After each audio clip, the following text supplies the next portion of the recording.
at sa inyong mga kapatid na dumaan ko ng kansala sa isip, sa salita, sa gawa, at sa aking pagkukulang.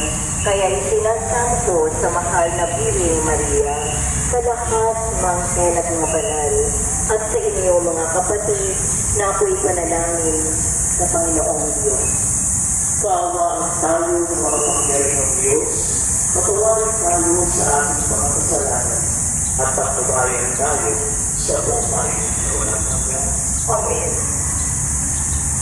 Panginoon, aawaan kami. Panginoon, kaawaan mo kami. Kristo, aawaan kami.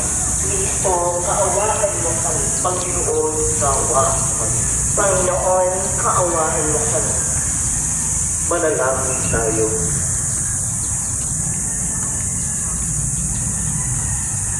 Butihin at mapagmahal na Ama, ibinigay mo sa amin si Maria, ina ng iyong banal na anak,